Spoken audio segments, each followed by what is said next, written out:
Yeah, hello and welcome everybody to NCAA Lax Gameday on Live 365 on the Lacrosse Radio Network for InLacrosseWeTrust.com. As you know, I am your host, Andrew Goldberg, and joining me as always is John Alfonso Iadavaya. You can tweet at us at NCAA Lax Gameday, at Goldieberg, GOALDIBERG, and at John_A_Iadavaya. And like us on Facebook, NCAA Lax Game Day. Before we get going here on this Saturday morning on NCAA Lax Game Day, I'd like to take the opportunity to wish everybody listening a Happy New Year, and of course, Happy New Year, John. Happy New Year as well to you, Andrew. Hopefully we get a brand new year for new opportunities for all of us and listeners as well listening today. Yeah, did you make any New Year's resolutions? Um, I don't know. A lot of people go with the gym resolutions. That was mine last year. For me, just a better, healthy, and healthier New Year, more fortunes, and maybe try and actually get to that 200 bench press that I was trying to get from last year. All right, because I'm about to make fun of you. I think people who make New Year's resolutions are stupid, because if you want to change, you just do it. You shouldn't need to wait until, January 1st of the new year to do it. That's fair. That is a fair assessment. Yeah, so I don't want to make fun of you, but, I had to take a shot and kind of voice the opinion. I guess that's what I get to do, because we're on the radio, right? Yep. Andrew, quick question, by the way. You're a college football guy. What did you think of yesterday's game between Clemson and Ohio State? I thought it was a great game. We had two great games on last night. You had Missouri and Oklahoma State in the Cotton Bowl. That was back and forth. There was 41 points scored in the fourth quarter alone. And then last night it was back and forth. Ohio State was definitely hurt by Braxton Miller getting injured there. But, to be honest, I think he's like a Michael Vick light. I don't think he's a great passer. I think he's a very electrifying runner and dual-threat quarterback, but at the next level, I just think he's too brittle. He gets hurt too much. And then, like I always say, when Gus Johnson is announcing a game, you know that game's going to be really good, because that's what happened in Oklahoma State. What do you think? I watched the Clemson-Ohio State game primarily. My friend's an Ohio State fan, so I was watching it for him. I gotta say, I'm not a college football guy, but it got exciting down the stretch. I mean, that third quarter where Clemson just had those two big turnovers completely changed the aspect of the game. And that ending also where Ohio State got the turnover and like they gave it right back. I mean, that's gotta be very demoralizing for Buckeyes Nation. Oh, yeah, especially after winning I think it was 22 straight games, and then all of a sudden they've lost two straight. It's like, chaos in Ohio State all of a sudden with Urban Meyer, Sammy Watkins, by the way, and Martavis Bryant are two ridiculously talented wide receivers. I mean, the catches and the plays they were making last night were incredible. Who would have thought, by the way, to end the college football season that Nick Saban and Urban Meyer's teams would lose two straight games? I would probably say only about the people in Oklahoma and the people in Clemson would have thought that, but I think there's a very few minority in terms of people who actually thought that way. Anyway, so going back to our show, of course, the New Year got off to a great start because of Snowstorm Hercules. John, I talked to you yesterday. How are you holding up after the storm? Well, the roads have reopened. I'm not sure how familiar you are with Long Island traffic system. The LIE, the main roadway here, was closed overnight and up until 8 o'clock. So a lot of people were extremely late or decided to say to heck with it and stayed home like the smart people they would be and didn't go to work. I mean, we had a foot of snow across the island. It was crazy. It ended though around like 10, 11 o'clock, so people emerged from their like snowed in fortresses and were able to try and dig themselves out for the most part. But the thing is, Really though, for that long? I mean, here we only got about, I would say, this is northern Jersey, but I know we were on the tail end of the storm. The most of it was in the Boston, Massachusetts area, along upstate New York. But I think we hmm only got, say, about 5-6 inches here, and it stopped around noon, 1 o'clock. A lot of people were on there. I mean, I don't know about the real roads, but I mean, I saw people going up and down my road, and I was able to snow plow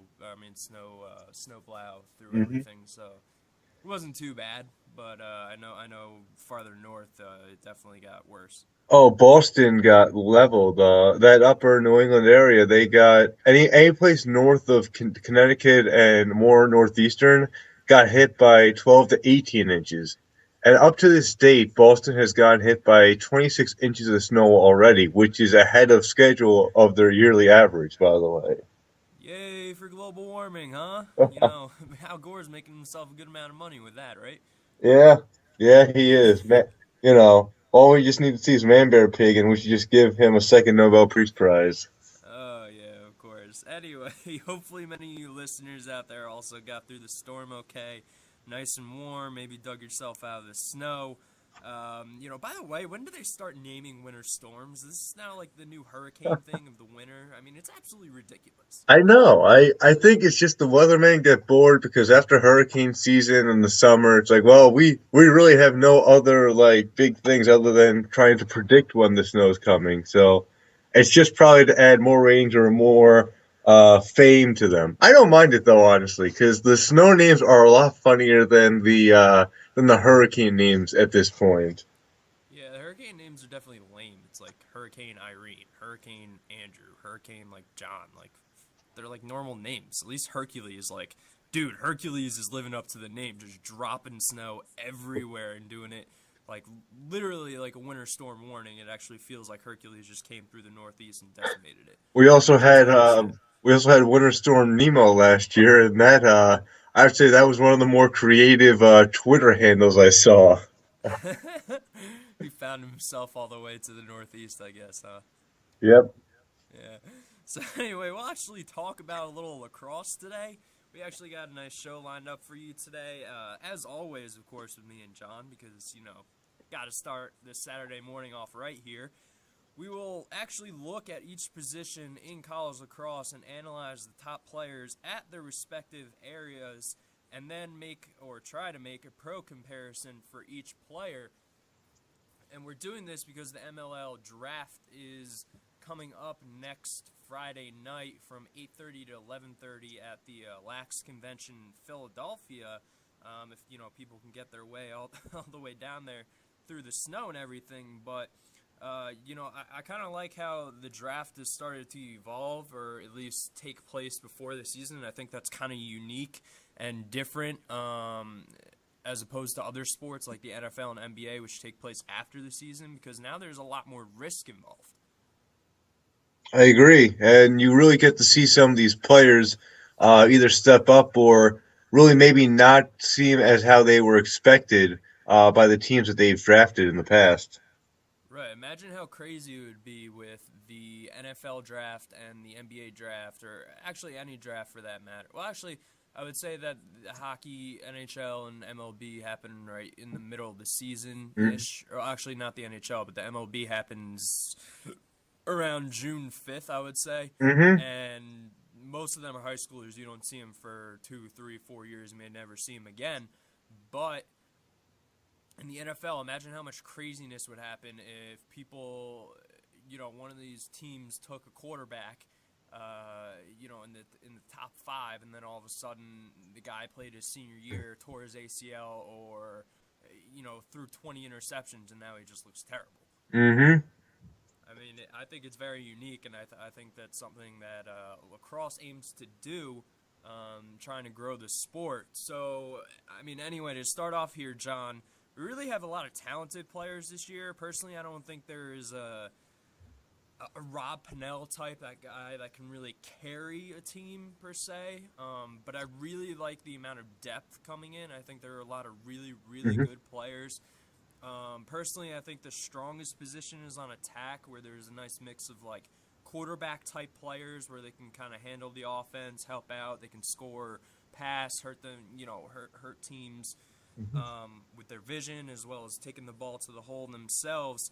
But there's also, the finishers, kind of like an Eric Law type, or any of these talented Canadian type players that are coming out. Oh, exactly. I want to mention it also. I think this would be a good discussion to have. I mentioned it, I think, our first week, our first show, that there really is this year a a hole in terms of who are those star players right now in Division One lacrosse, with the likes of Pinnell and them all graduating now. Really, the only one that pops out on a first name basis is Tommy Schreiber. Really, that's it that I can think of. Otherwise, I agree with you. There's a lot of a good amount of depth, quality players, but none of those elite all star type players outside of Schreiber right now. Do you think Right. So there's okay. do you Yeah. think Continue, outside bro. of him that there might be maybe another one ready to emerge?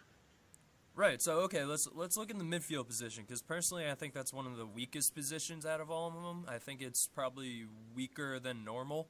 And I mean, if you're looking at the stats, like I mean, a lot of the guys that I kind of targeted were, of course, Tommy Schreiber tops the list. I think he's really the number one guy. He's undoubtedly the number one guy. He can split left to right real quick. He's got Mm-hmm. a really explosive shot. He showed that he can carry an offense with 60 points last year, 28 goals, 32 assists. So he can hurt the team, hurt a defense either way. And he's the number one option on a Princeton team that struggles to score in that Ivy League. And he went 4-2 last year against UNC, 3 goals, 2 assists against Nova, and he totaled 8 points in 2 games against Cornell, which usually has a strong defense. I think he's unquestionably the number one guy. And then out of the other guys, I would say Mike Chanenchuk from Maryland is the number two guy. He's a real difference maker from up top. A lot of the offense is going to cycle through him at Maryland this year, especially with all the young guys coming in, even though they're really talented. And he's got a really electric shot from deep as well, and is usually the top concern of every defense. And then I think it really falls off because there's a lot of guys that kind of are just grouped together. Thomas DiNapoli out of Towson. I know you're a big Towson guy, or at least really looking forward to them Mm-hmm. playing this year, and I kind of agree with you with that. He had 60 points last year, 41 of which were goals. Some of the other names, Jim Marlett from Notre Dame, he was a third-team All-American, but he only had 30 points. Rob Emery had 28 points. He was a third-team All-American. I So, like to categorize the midfielders and the roles that they play. Like, look at Jeremy Noble. Uh, Look at Chris LePerriere, who will be playing in his sixth year this year due to the injuries he has suffered, and also right. Rob Guida. Those guys are, to me, the versatile type of midfielders, maybe complete midfielders, where they're very good in the offensive end, but can do every other thing well. Like Noble, for example, is pivotal at that midfield on both ends of the field. Same thing when you also have Guida, who also can sub as a defensive midfielder. Actually, started as that as well. And you look at another guy like Ryan Creighton. He's to me a jack of all trades type of guy, where he's not elite, but he's generally good at what he does. Shooting on the run, he's a good average dodger, I would say. Not elite, but you'd have him as like a second, third type of midfield if you were an NLL team drafting him, for example.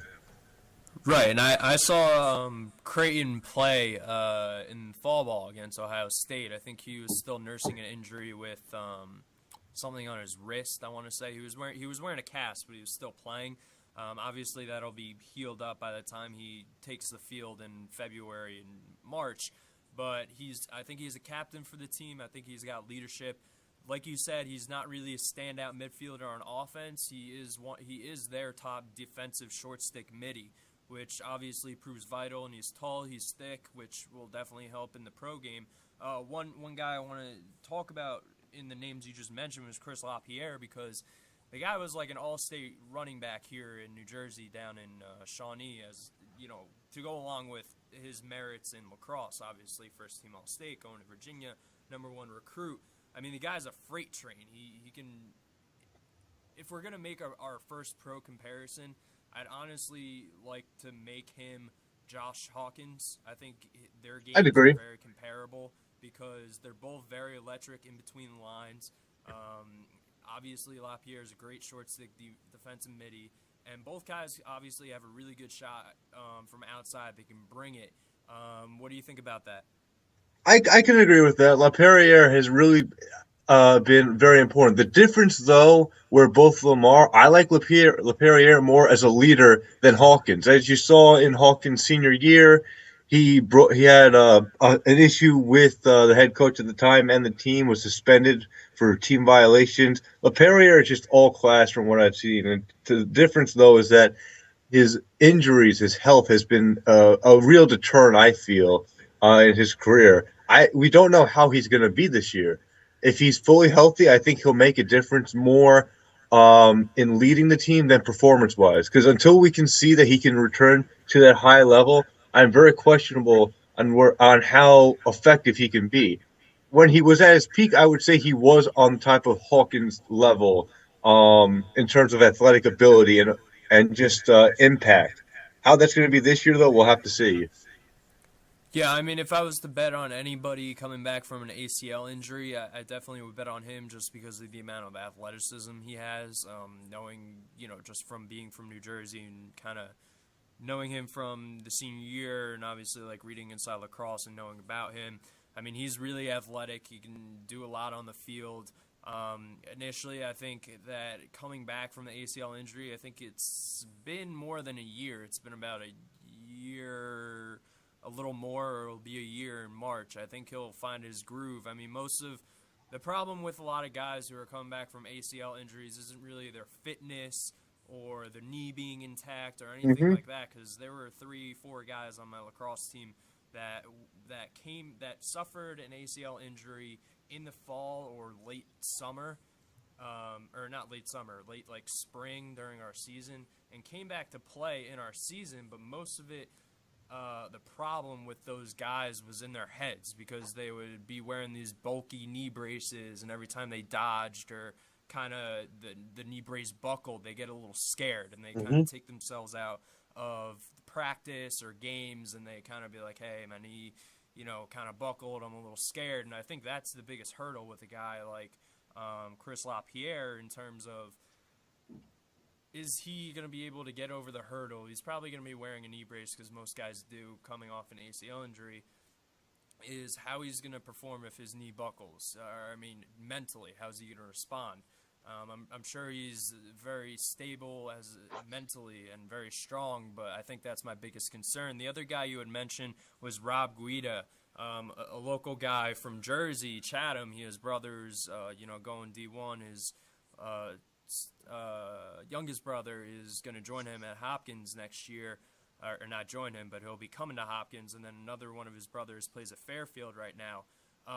But my only concern with him at the next level is that he's really small. He's only about 5'8", 160, 170. I mean, to be a defensive midfielder, especially in the pros against guys like a John Rannigan, I think he's really going to struggle.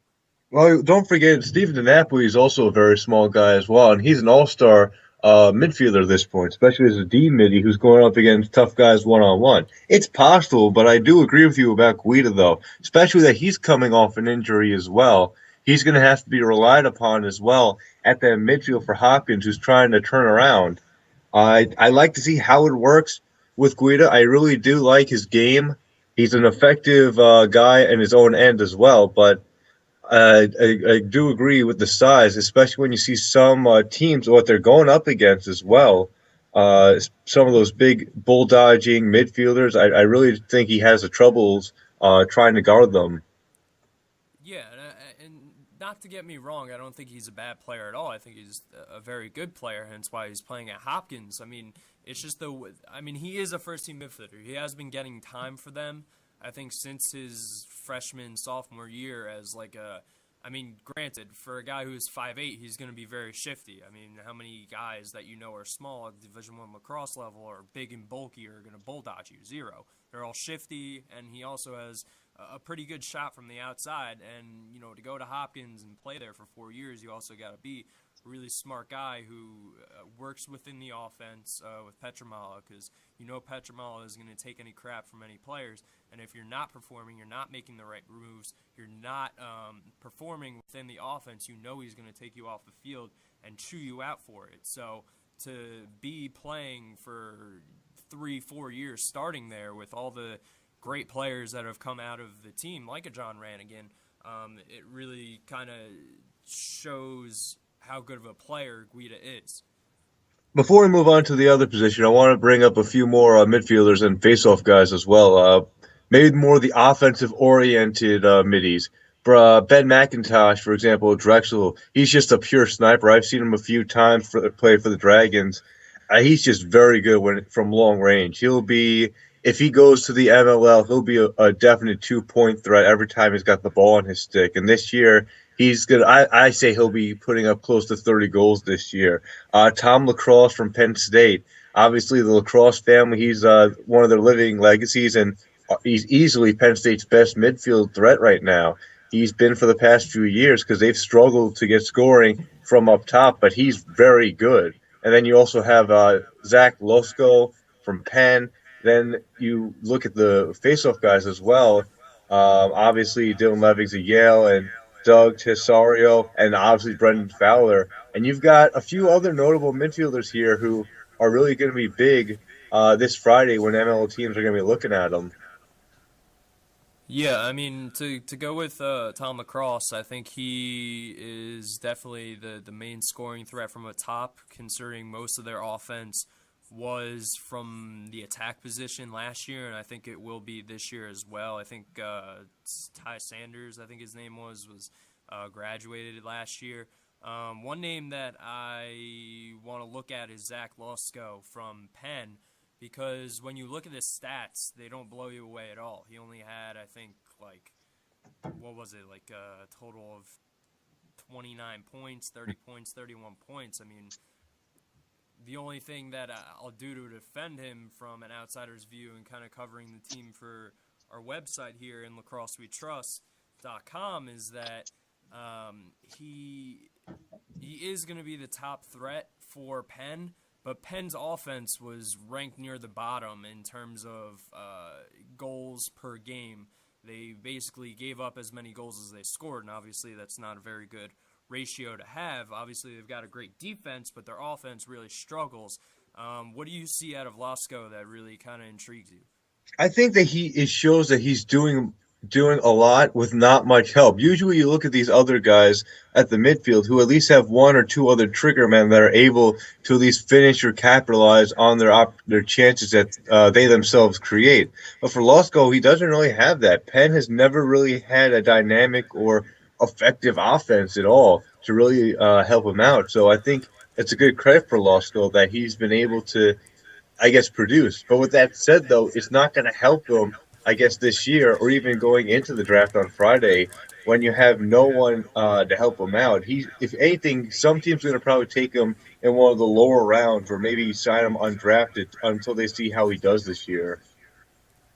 Yeah, I mean, I would definitely say that's the truth with him. I mean, last year Penn did have attackman Tim Schwalze, who put up 42 points. He was an honorable mention All-American, but like I said, the rest of the offense was pretty mediocre in terms of support cast for him. 29 points from Losko. He was the second leading scorer. You had the attackman Isaac Bach, 25 points. Drew Belinsky, he's a junior midfielder, 23. So I think that'll be interesting to see how he plays. Mentioned last note here before we go to another position, Brendan Fowler. I think he's going to be a really big game changer for a team maybe like Charlotte, who doesn't have a lot on the face-off wing. I mean, from the face-off game, they were only, I think, like I said on our show on Monday in MLL Roundtable with myself and Brendan Stout, 6 p.m. on Mondays, is that he can really help them because he was 64% this last season, and he really dominated the game against Syracuse, the national title game. He's really good. He can win it forward. He can win it back. He can win it to himself. With that motorcycle grip, I think he could be a real game changer, and I think a team will take a chance on him in maybe the first round, most definitely in the second round if they need a face-off guy. He's definitely the top face-off guy going into this year, but Dylan Levings as well I think will be a very good second man behind him. He's not going to go far after Fowler, I think. I look at a team like Florida, a new program that can build around him, because Dylan's just a solid Fogo any way you put it. with Fowler obviously the top, but Lovings is dependable though. Yeah, and it's interesting when you look at the face-off position for the next 3 years. You're going to have a really good face-off guy coming out every single year. This year it'll be Brendan Fowler. Next year it'll be Joseph Nardella from Rutgers, who won. He's kind of lost in the discussion with Brendan Fowler and Kevin Massa, but he won about 63% as a sophomore. That's really impressive, especially when Fowler is a senior now. And Kevin Massa, I mean, he is just on a whole nother level. He'll come out in 2 years after winning 70%. He can honestly push to be 80% this year. I don't think that's out of the realm of possibility for him. It would not shock me if he even reached that level, honestly. And that's why I think Bryant's going to be in the discussion for, if not a top 20, at least they're going to be in the running for their conference just for Massa alone. Yeah, and I think that no team is going to want to play Bryant if they do make the postseason. I think they're going to be a really tough out, just exclusively because of Kevin Massa. So as we are finishing up the midfield here, let's look at the defense before we get to the attack, because there's a lot of talent on attack that I want to save for the second half of the show. Let's look at the defense, because kind of like the midfielder, there's one or two studs on the defense. But after that, it's kind of just a good, solid core group. I would say it's the second best position in the draft, maybe goalies, which we'll get to in a second. But the first guy I really want to talk about is Joe Fletcher of Loyola. I would definitely say that he's going to be picked by Boston. Maybe he'll get picked to play alongside his college teammate in Ratliff. Mm-hmm. But this guy is really good. Just how good is he? He is the only current college player to still be on the Team USA roster as they went to a 50-man roster cut. I mean, this guy clearly can do it all. He's going to be a USILA first-team All-American candidate right from the get-go in the preseason. I mean, what do you think about Fletcher? I think he is very dominant, and attackers who go into Loyal's defensive zone are usually afraid when they have to go against him or if they're guarded by him. He's very good, and he was very good a few years ago as well in their run to the NCAA. I agree with you. I think a team like Boston would be perfect. They're trying to rebuild, get a young core. So if you're having Ratliff and his former running mate and Fletcher, that would be a very good combo. And I look at Loyola this year with Fletcher, put him in the Patriot League. He's gonna be very hard for anyone to try and beat one-on-one. Yeah, I mean, if you look at all those teams just from, a name standpoint, just from the players they bring back, I would say that the only, real players that are going to, challenge him are a guy like Sam Stone or Alex Love, which we'll allude to when we talk about the attack at Hobart. I really think those are kind of like the only two guys that will really push him. Otherwise, I think he's really going to dominate the competition. He's going to X out the other team's best man, and he's probably going to hold every guy to about 1 or 2 points at the most. At the least, he's just going to shut him out. I'm going to throw a name out here who I think is on the level of Fletcher. I don't know if he was the second guy you were alluding to. Michael Earhart of Maryland. I wasn't alluding to him as the second guy. I was actually going to name someone else, but as a Maryland fan, I know he is very good, and he's going to be a part of the defense that's going to make them very good because they bring back Nico Amato in goal, who's started there all 4 years. They got Goran Murray, who's very good. He was a third-team All-American, and Earhart was a second-team All-American last season. Obviously, he's the main reason why the Terps defense is stacked. I actually would put John Locascio ahead of him from a standpoint of guys behind Joe Fletcher because Locascio was ridiculous last year.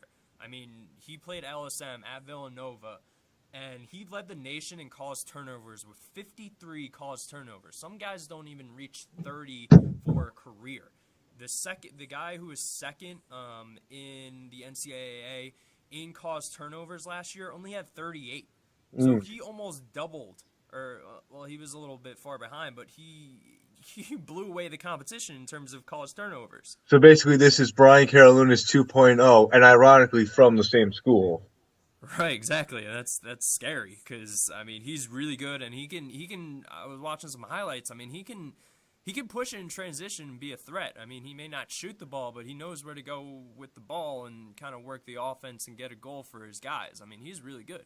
I can say that he is almost a carbon copy of Carolinas. Watching both players play, and especially Carolinas more at the pro level, and how he started to excel. Ocasio, I think, will be a valuable asset to anyone who takes him for the fact that just causing a turnover is a very important skill in its own right. But the fact that he can do it consistently and with such skill and create a transition opportunity out of it is a very good ability to have an immediate offense and an ability for any team to be richly rewarded for. Right, and also I mean it's just huge. Like you said, I mean I think the Brian Carolinas comparison is a fantastic one because obviously they're from Villanova and both guys were huge with caused turnover statistics. Carolinas also led the nation when he was still playing at Villanova. But anytime you can put a guy on the island and not have to worry about one guy hurting you, and Mm-hmm. you only have to worry about five, obviously it's going to help out your defense because you know that your best player is going to lock down their best player. Most of the time, obviously, Lacasio is going to play, is going to face off against the top midfielder scoring threat in the Big East. So he's going to take on a guy like Jojo Marasco. I mean, this was last year. Obviously, Marasco graduated, but he took on a guy like Jojo Marasco from Syracuse. Obviously, if he got switched onto someone else, I mean, that guy was essentially eliminated from the game because Lacasio was just going to take the ball away and push it in transition. I mean, there were a couple instances where he would just take the ball away, run it down the field, hit up Kevin Rice, and Kevin Rice would just score. And obviously, Rice was a huge goal scorer for them. Another shutdown guy who I think personally I would have in the top three in terms of shutdown guys is Henry Lobb of Duke. Just how he played last year was phenomenal, and just taking out the opposition's top threat, he literally just eliminated them from the game, making it a 5-on-5, and also just chips in on the double team well when his teammates need it. Plus, he's got size, he's got range with his stick. He's basically the all around defender that you would want when it comes down to shutting down a top team's threat. Okay, so I have one more name to throw in the cock here, and I want you to kind of rank them 1, 2, 3. The guy you just mentioned at Duke, you have Michael Earhart from Maryland, and then another name I'm going to throw in is Scott McWilliams from Virginia. He's been starting there since his freshman year. He was a second-team All-American last year. He had 36 caused turnovers, and he also had 5 points as well. Those 36 caused turnovers ranked him fourth in the nation. So how would you rank all three of those guys? Because I think Scott McWilliams is a really good player as well. He is quite good. It's hard. There's those 3, 4. How I would have it, I would probably put Fletcher 1, Earhart 2. I'd put Lob 3, and the guy from Virginia 4. But on the outside, also probably just underneath him, also a fifth one, Stephen O'Hara from Notre Dame as well. We haven't mentioned him.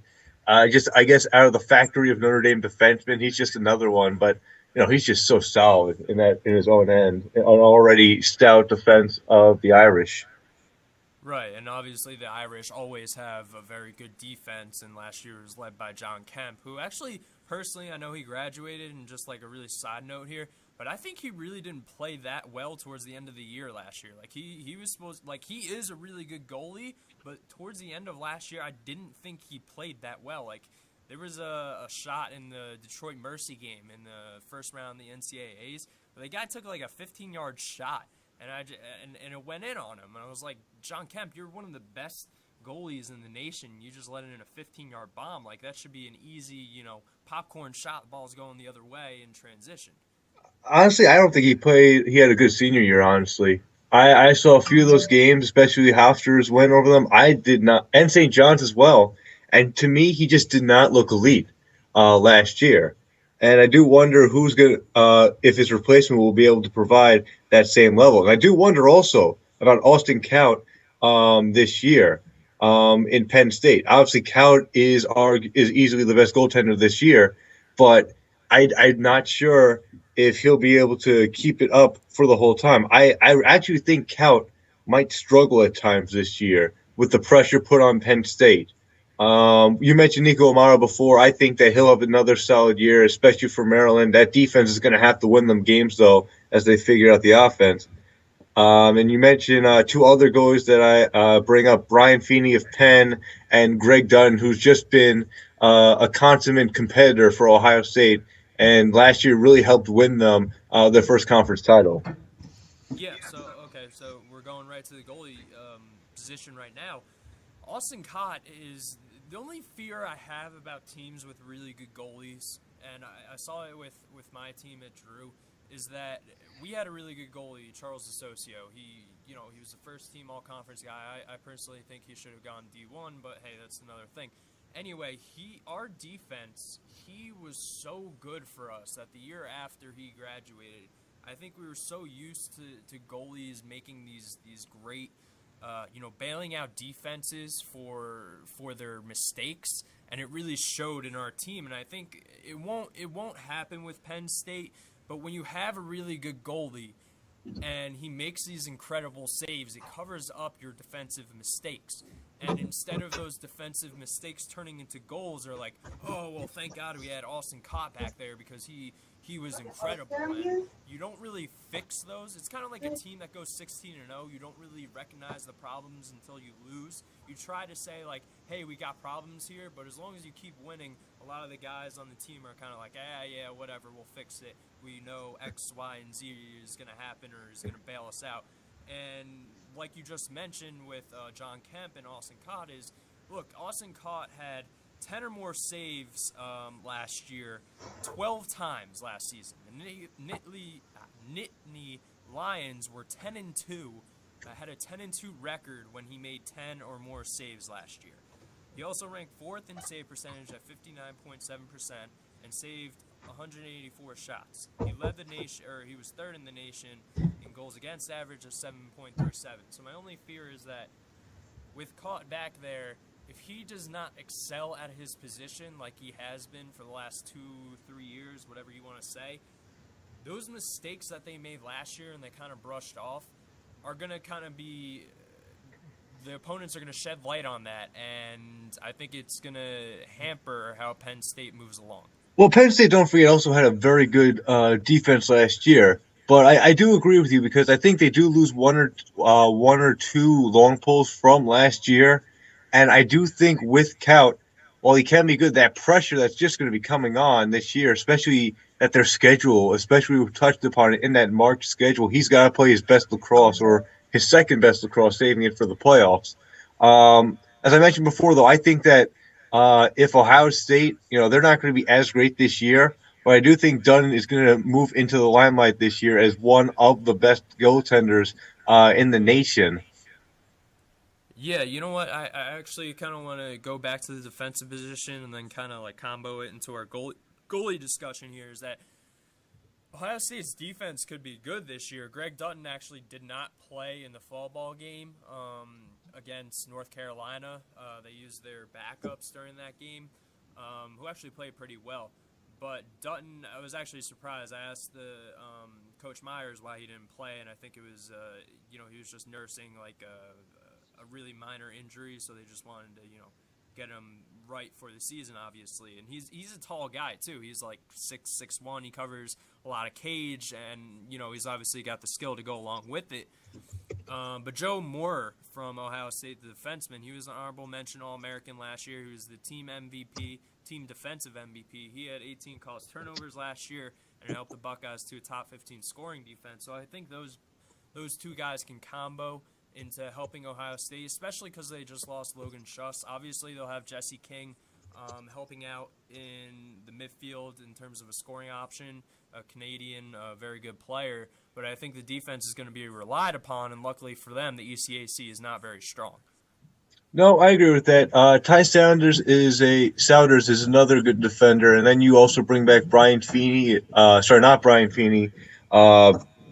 He's not a senior, I know, but their junior goaltender, Matt Poyan, as well, don't forget.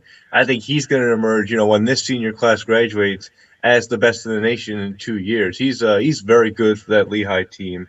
They really Yeah, you depend. could say that you could make a considerable argument that he is the best goalie right now. I mean, he's been a stud for Lehigh since his freshman year, and he's actually probably been one of the main reasons why they've won back-to-back Patriot League conference championships, and why Lehigh has kind of turned around a program there with Kevin Cease.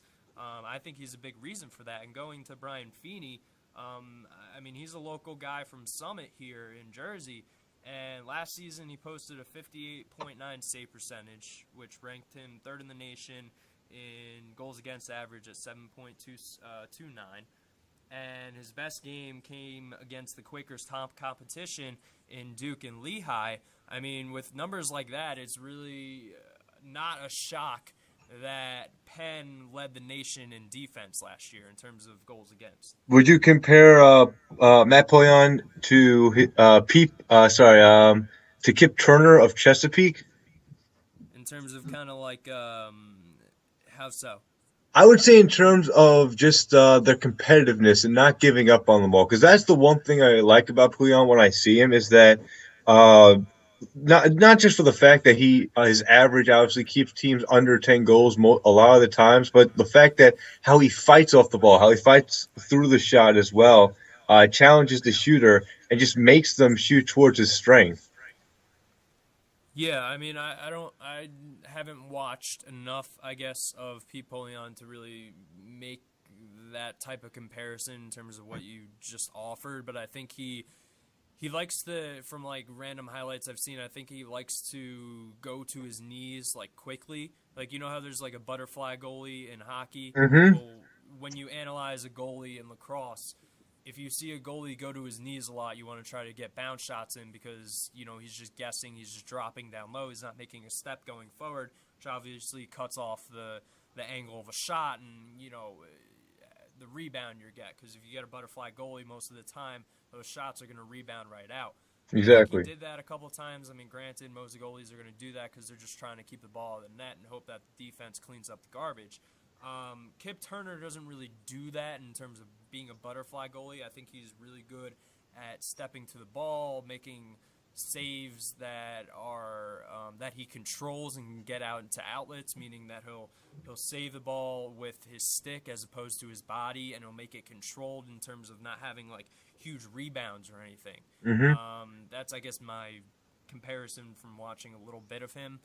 I don't know what you think about that. No, that's actually fair. That's a fairer statement as well. Actually, quick thing I wanted to bring up with the goalies before we go to attack. Are you starting to notice a lot more of those drop to the knees goalies in lacrosse, similar to the butterfly?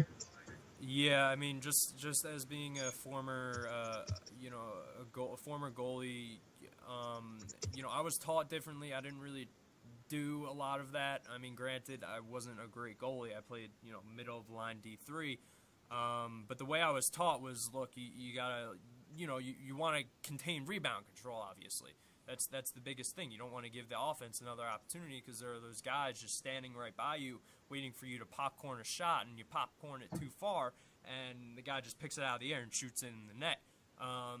You really want to make a save with your stick, get it out for an outlet, and make it really clean and concise. There are certain things about it, you know, with your foot position, your hand placement, how tight you grip your stick, that makes all those things, putting it together, and how you step in terms of locking your knee and stuff that make that happen. But in college lacrosse, there are guys that were really, really good goalies, and a lot of the time they would drop to their knees or do splits on low shots and kind of just like keep their stick in the air for like high shots. And look, there are a million different ways you can play goalie. The way I play goalie is completely different from the way someone else plays goalie, and they could be 10 times better than I am. It's honestly just a belief in putting things together. But in terms of like when you look at games, a lot of those guys are tending to go to their knees a lot more and a lot more quickly. I don't know if it's because of guys shooting faster and they just find it really, really hard to see the ball come out of the stick when the ball goes low. Because, I mean, obviously you're trained as a goalie to see the ball come out of the stick. So when a player changes levels from low to, they bring their stick low, you're thinking, okay, this shot's going low. So instead of waiting for him to see, if the shot's going to get released low, you just go right to your knees because you think that ball is going low, so you're going to get your body behind it, right? Mm-hmm. And that's what makes a low to high shot so good and so hard to stop in any level, really, because if you bring that stick low and you bring it back high, goalie's going to his knees, he's screwed. Same thing on a high to low bouncer. Guys are going to stay high if you keep your stick high, and if you go low, it's just going to be harder to save. So, just in terms of that, I think, I'm sorry for the long rant, but I think that's kind of like my overall thought about it. That's fair. That's fair. Want to start the attack now? Yeah.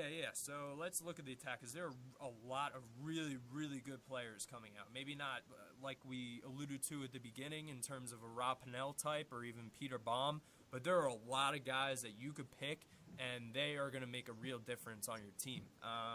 Let's look at the Big East, because we were talking a lot about, shutting down guys, and you mentioned St. John, so I think the first guy that leads the list is Kieran McArdle from St. John's. He had 80 points last year, 36 goals, 44 assists, second-team All-American, ranked 5th in the nation in points scored, while leading St. John's to 9 wins. But he wasn't like a one-trick pony in terms of putting up big stats against really bad teams, because the Big East wasn't the greatest competition. It was really Notre Dame and Syracuse and everyone else. Georgetown wasn't that great. Villanova was okay. But he put 5 and 6 points up against Notre Dame and Syracuse, respectively. So statistics were not inflated. I did a piece for a profile on him for the January edition of Inside Lacrosse Magazine coming out. He has really grown as a player, as Coach Miller described to me. Other than being under-recruited during high school, he's just really prospered now. He's developed into just a two-way threat. The teams tried to shut him down this year offensive scoring-wise, and they failed to do that, obviously, but he really developed his passing game with becoming a major threat as a playmaker. He's just an all-around talent right now, and he's definitely one of the top 3, if not top attackmen right now in the nation. He's just very fun to watch, and playing alongside fellow talented players like Keegan and Cernudo, he's just very, very fun to watch. 178 career points. Leads St. John's all time right now. He's going to have a legendary status with that school after the season. Yeah, and I was watching a couple of highlights of him, and he was finishing the ball very, very well around the net. His scoring ability around the net was really rare to see from a lot of guys. There was a couple instances where the defender was literally draped all over him, and he had nothing but maybe like a quarter of a step on the guy, and he would shoot and score when he was covered by a defender. He had really good awareness about making a smart cut to the net, because when you watch lacrosse, there are guys who cut, and when they catch the ball like 2 steps above the goal line, and you see them shoot the ball, and it goes like right into the goalie's stick, and you go, well, that was a terrible shot, because most of the times they set up themselves and time their cuts very poorly, and they cut sideways and away from the net and really cut off their angle for a good goal, whereas, McArdle, he makes really good cuts and puts himself in really good position to finish. And when he catches it from the inside, he's already loaded. It's not like he catches the ball, cradles once, and then shoots, because in college lacrosse, things happen really quickly. So for him to cradle that one time, he may just get hit, he may get chipped, his shot's not going to be good. He's already loaded, the ball's already coming out instantly when on the catch. Oh, absolutely. Once he gets inside that scoring area, the shot's going through. You can do anything you want to him, but that shot's going on net one way or another. And like his teammate Cernudo, they're just so strong around the circle. Like they have perfect footwork where they rarely get crease violations, honestly. I saw them play at West Point during the fall, just how they're able to be so strong with the defender on that line and still get their shots or even goals right in front and cut the corner. It's really unbelievable. think that's a lost art sometimes in college lacrosse with a lot of offensive players in general, and then attackmen more specifically, is being able to cut into a really good spot and finish without getting a crease violation. Because there are a lot of guys who will catch the ball in the crease and then they'll make like one or two fakes, or their momentum on the catch will carry them as they're going into the crease, limiting their opportunities to fake high, go low, or fake low, go high, or wrap around on the goalie, whatever, because their momentum's carrying in. So that's why they're getting stuffed by the goalies. Speaking of guys though who are really good at finishing around the net, I want to go to Duke, where you look at two guys who are really good for them in Jordan Wolf and Josh Dion. Jordan Wolf had 57 goals, 28 assists last season for 85 points. Josh Dion had 45 goals and 5 assists. So obviously Wolf is more of the quarterback. Dion is more of the pure goal scorer.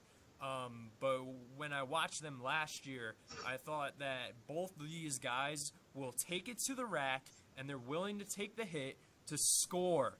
And that is something that's really, really hard to teach for guys. Either guys in the league or in lacrosse they're either going to be physical and finish around the net, or they're not going to do it at all. It's not halfway. It's not like, oh, sometimes I'm going to go hard to the net and score, or, oh, I'm not going to do it this time. These guys relentlessly do it, and they're really good at finishing and not getting crease violations like McCardell.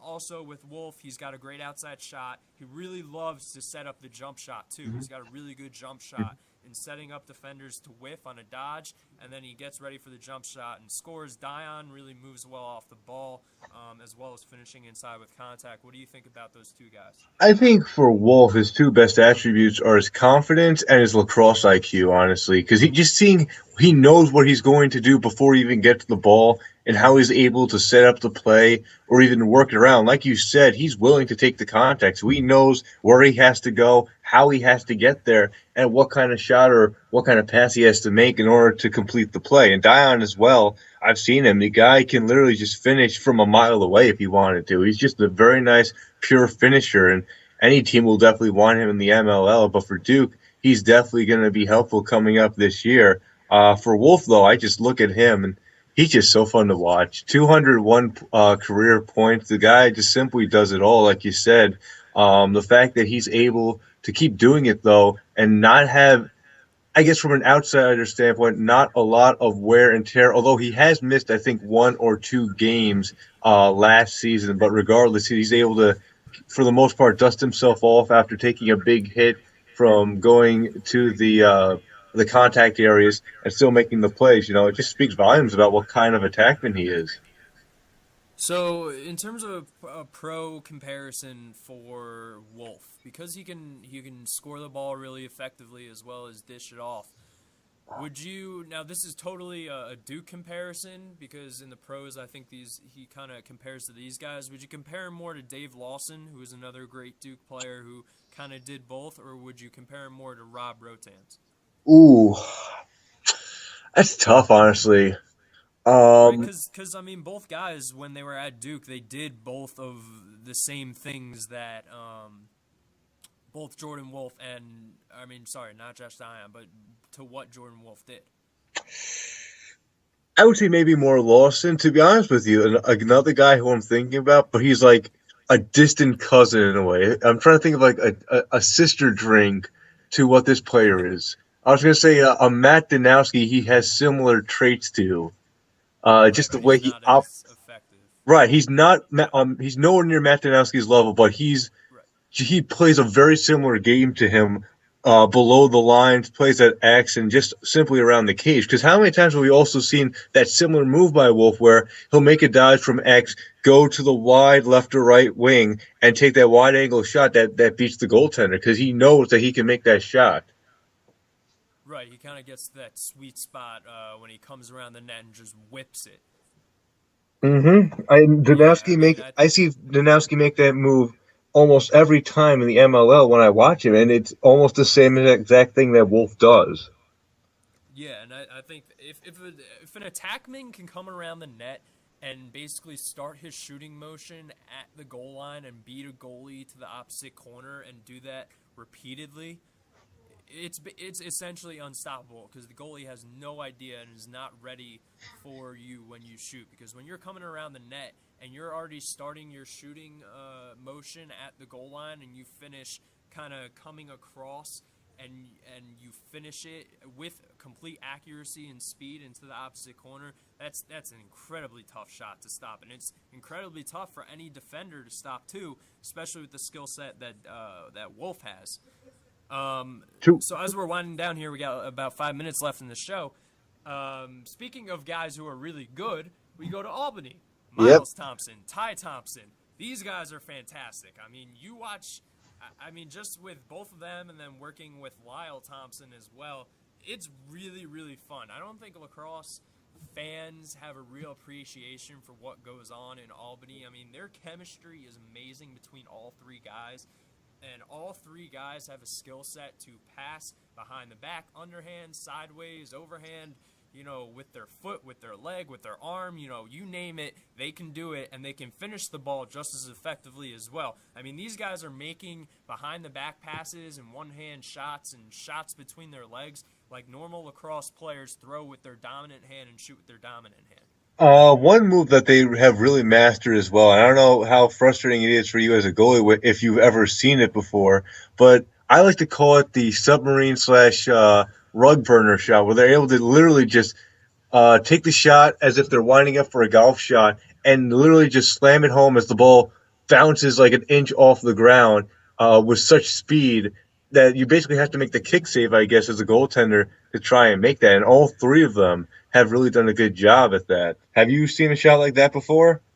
Oh, yeah, I've seen plenty of, we like to call that the worm burner because obviously it's like a worm going along the surface of the ground, so you have to really, I mean, obviously as a goalie to make the perfect save, you want to step to the ball, you want to get low, you want to get your body behind it and everything like that. But when these guys, I mean, the thing about playing goalie is that there's so many variables in terms of obviously where they can go. You want to make a reaction. The more you think, the more you stink. But the only thing I guess that made me cautious about kind of doing like a kick save or going right to my knees, as we alluded to earlier when talking about other goalies, is that you don't want to just go right to the ground, especially at a Division I level, because most of those guys can bring their stick down, and if there's a scouting report on you that says this goalie goes to his knees a lot, either bounce it or bring your stick low, like when you bring your stick low, he will go to his knees, then guys are going to make the adjustment of bringing their stick down and shooting high on you. And as soon as you go down low, the shot's coming high and you're screwed. So just to that's quickly my mention, kind of 2 cents into it. But that is a very hard shot. One shot that is even harder that I've seen these Thompson brothers use is the underhand, like their back is facing the goal. I'm embarrassed to say that I was scored upon with that same motion against Montclair State. A guy caught the ball in the crease, and I was expecting him to come high and like over the top of my defender. Instead, he just brought it low and shot it underhand and scored on me. So it's really demoralizing when you get scored on like that. yeah, I will say this though with Miles, that while Lyle might be the best player on Albany and argue one of the best goal scorers and offensive players, Miles, I think, might be the underrated MVP of that team for what he can really do, and just his importance of making the engine of Albany work. And to bring up, I guess, another attackman quickly as we're running out of time, Matt Donovan at Cornell is going to be looked upon this year as the primary go-to guy. Brandon Mangan as well at Yale, another Ivy League attacker, has been very remarkable and is easily one of the hardest guys to defend in Division I. Yeah, I was going to ask you, what about Brandon Mangan? 2 quick names as we're about to end is, as I've alluded to, obviously Alex Love and Sam Stone, both at Hobart. I think kind of Mangan and Love and Stone, all those guys kind of fall under the radar because of where they play, and it's not a big-name institution.